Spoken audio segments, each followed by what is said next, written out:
Pernahkah kalian mendengar kalimat legendaris, "Ikutilah passionmu, maka uang akan mengikuti"? Kalimat ini terdengar sangat indah, sangat romantis, bahkan hampir seperti mantra ajaib yang menjanjikan kebahagiaan abadi. Namun, mari kita jujur sejenak, jika memang sesederhana itu, mengapa di luar sana justru banyak sekali orang yang merasa stres, terjebak, bahkan hancur secara finansial setelah mencoba mengikuti apa yang mereka cintai? Mengapa pada akhirnya begitu banyak individu berbakat yang terpaksa meninggalkan passion mereka hanya demi bisa bertahan hidup dan membayar tagihan di akhir bulan? Apakah passion adalah sebuah jebakan yang dikemas dengan kata-kata motivasi, ataukah kita yang selama ini salah dalam mengartikan maknanya? Masalah ini bermula dari titik yang sangat manusiawi, keinginan untuk merasa bermakna. Kita semua ingin bangun di pagi hari dengan semangat membara karena tahu bahwa apa yang kita kerjakan adalah sesuatu yang kita cintai. Namun, realitas seringkali memberikan hantaman yang keras. Dilema antara idealisme dan kenyataan hidup bukan sekadar masalah pilihan karier, melainkan konflik batin yang sangat mendalam. Di satu sisi, ada ketakutan yang nyata akan masa depan yang suram jika kita hanya mengejar materi tanpa jiwa.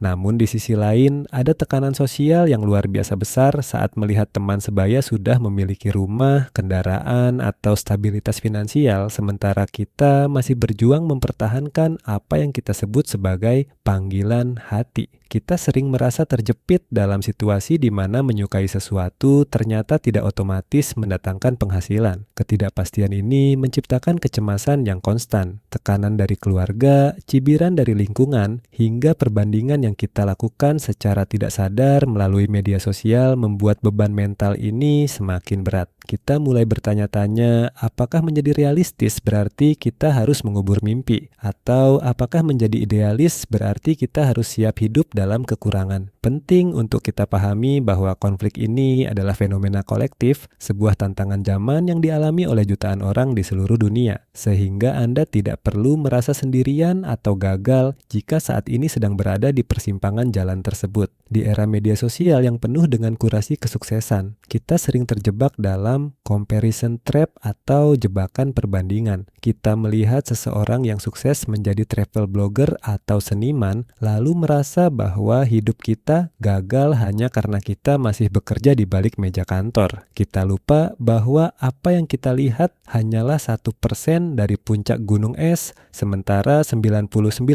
perjuangan di bawah air tidak pernah ditayangkan. Rasa tidak puas ini seringkali mendorong kita untuk mengambil keputusan impulsif untuk meninggalkan kestabilan demi passion tanpa persiapan yang matang. Inilah titik krusial di mana kita harus berhenti sejenak dan mulai membedah apa yang sebenarnya terjadi di balik layar sebuah kesuksesan yang berbasis pada gairah.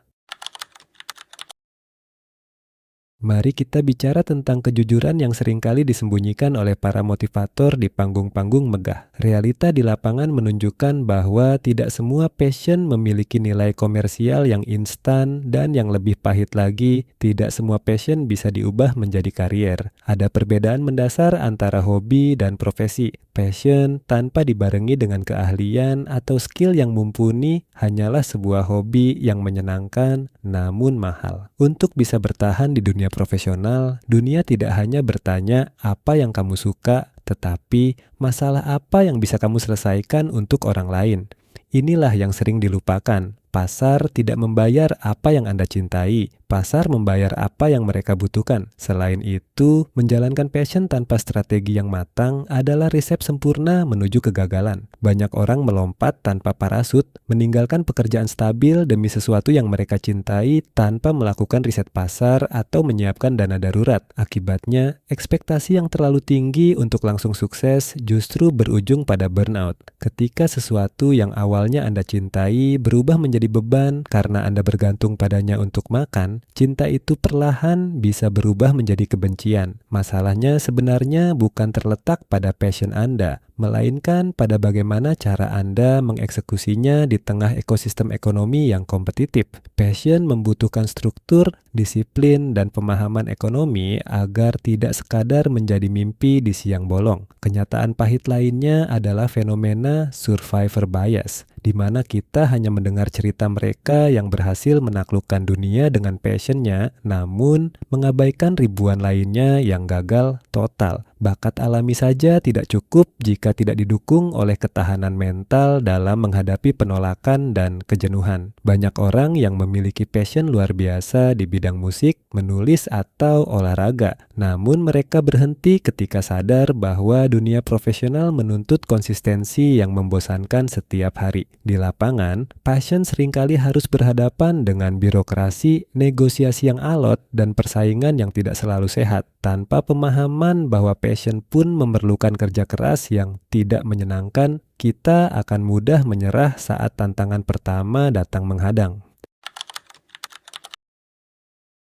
Kesalahan pola pikir yang paling umum adalah anggapan bahwa kita harus bisa langsung hidup dari passion sejak hari pertama. Kita sering terpesona oleh cerita-cerita sukses yang tampak instan di internet, namun mengabaikan proses berdarah-darah di belakangnya. Pola pikir all or nothing atau semua atau tidak sama sekali seringkali menjadi bumerang. Kita cenderung tidak sabar dalam menjalani proses, menganggap bahwa jika kita sudah mencintai sesuatu, maka jalannya akan mulus. Padahal setiap pekerjaan, termasuk yang didasari passion sekalipun, tetap memiliki sisi yang membosankan, administratif, dan melelahkan. Lebih jauh lagi, kesalahan fatal lainnya adalah menjadikan passion sebagai solusi instan untuk keluar dari rasa tidak puas terhadap pekerjaan saat ini. Banyak orang yang membenci pekerjaan mereka dan berpikir bahwa dengan pindah ke dunia passion, semua masalah hidup mereka akan selesai. Ini adalah pelarian, bukan tujuan. Jika kita tidak memiliki ketangguhan mental dalam menghadapi kesulitan di pekerjaan saat ini, kemungkinan besar kita juga akan menyerah saat menghadapi kesulitan di bidang yang kita cintai. Passion bukan tongkat sihir yang bisa mengubah hidup tanpa usaha. Ia justru menuntut dedikasi yang lebih besar karena risikonya jauh lebih personal bagi diri kita. Ada pula mitos berbahaya yang mengatakan bahwa jika kamu bekerja sesuai passion, kamu tidak akan pernah merasa bekerja seumur hidupmu. Ini adalah bentuk romantisasi yang menyesatkan. Kenyataannya, ketika passion Anda menjadi sumber penghasilan utama,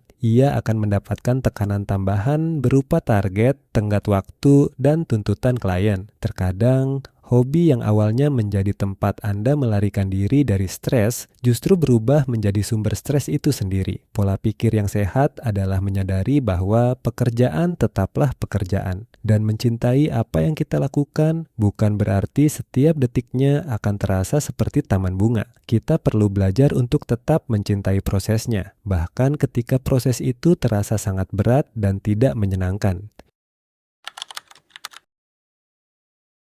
Kini, mari kita ubah sudut pandang kita menjadi lebih sehat dan berkelanjutan. Berhentilah berpikir bahwa Anda harus memilih antara passion atau uang, seolah-olah keduanya adalah dua kutub magnet yang saling tolak-menolak. Alih-alih memilih salah satu, fokuslah pada bagaimana mengembangkan passion Anda menjadi sesuatu yang memiliki nilai jual. Kita perlu menyadari bahwa passion bukanlah sesuatu yang hanya perlu ditemukan atau diikuti, melainkan sesuatu yang perlu dibangun, dilatih, dan diarahkan. Passion sejati seringkali muncul setelah kita mencapai tingkat penguasaan atau mastery dalam suatu bidang. Kalimat kunci yang harus kita tanamkan adalah passion adalah bahan bakar, tetapi keahlian dan nilai tambah adalah mesinnya. Anda tidak bisa menjalankan kendaraan hanya dengan bensin tanpa mesin yang bekerja. Dengan mengalihkan fokus dari apa yang saya dapatkan dari passion ini menjadi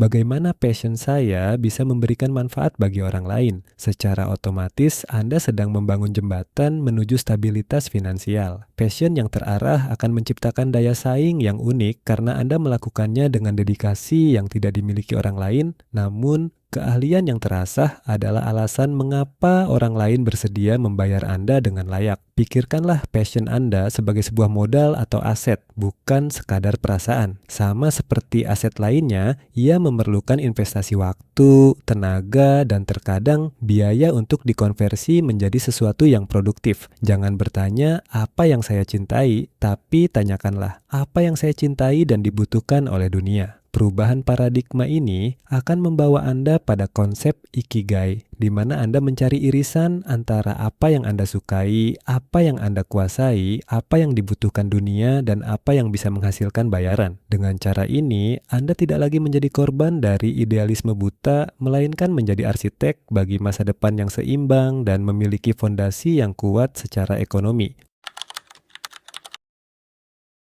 Lalu, bagaimana langkah konkret yang bisa kita ambil? Solusinya adalah dengan menggunakan sistem jembatan atau the bridge strategy. Anda tidak perlu melakukan tindakan drastis dengan mengundurkan diri dari pekerjaan saat ini secara mendadak. Mulailah dari skala kecil. Gunakan pekerjaan utama Anda sebagai penyokong stabilitas finansial dan modal awal. Di sela-sela waktu tersebut, mulailah membangun passion Anda sebagai proyek sampingan. Dengan cara ini, Anda tidak memiliki tekanan finansial yang mencekik pada passion Anda, sehingga Anda bisa bereksperimen, belajar dari kegagalan, dan berkembang dengan lebih leluasa. Kombinasikan 3 elemen penting ini: skill, apa yang Anda kuasai, konsistensi, rutinitas yang terus-menerus, dan peluang pasar, apa yang dibutuhkan orang. Jika Anda menyukai seni, jangan hanya menggambar apa yang Anda mau, tetapi lihatlah tren desain yang sedang dibutuhkan industri saat ini. Manfaatkan teknologi dan platform digital untuk membangun audiens secara bertahap. Ketika pendapatan dari passion Anda sudah mulai mendekati atau melampaui pendapatan dari pekerjaan utama, itulah saat yang tepat untuk mempertimbangkan transisi secara penuh.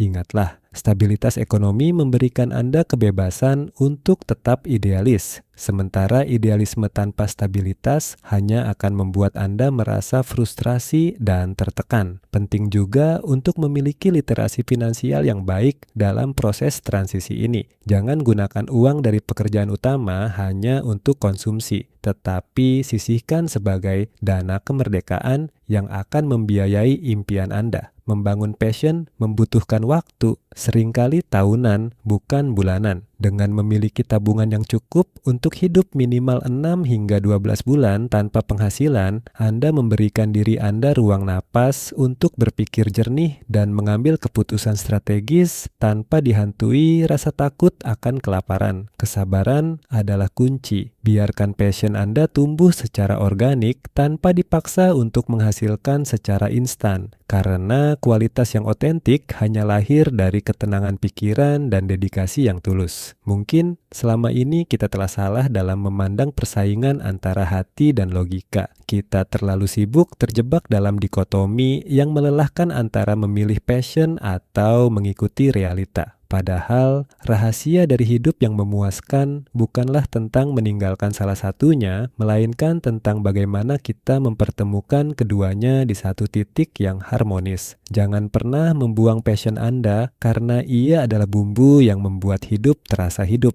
Namun, jangan pula mengabaikan realita ekonomi karena ia adalah fondasi tempat Anda berpijak. Jadilah seorang pemimpi yang memiliki rencana dan jadilah seorang realistis yang memiliki harapan. Karena pada akhirnya, keberhasilan terbesar bukan hanya soal berapa banyak uang yang Anda hasilkan, tapi seberapa besar dampak yang bisa Anda ciptakan melalui hal-hal yang paling Anda cintai. Terima kasih telah menonton, sampai jumpa di video berikutnya, dan mulailah membangun jembatanmu hari ini. Ingatlah bahwa hidup ini bukan sebuah kompetisi lari cepat, melainkan sebuah maraton yang panjang. Tidak ada gunanya Anda mengejar passion dengan tergesa-gesa namun kehabisan napas di tengah jalan. Definisikan sukses menurut versi Anda sendiri, bukan berdasarkan standar orang lain yang Anda lihat di layar ponsel. Selama Anda memiliki arah yang jelas, setiap langkah kecil yang Anda ambil untuk mempertemukan gairah dan realita adalah sebuah kemenangan besar. Tetaplah berani untuk bermimpi, namun tetaplah bijak untuk berpijak pada bumi, karena di sanalah letak kebahagiaan yang sesungguhnya.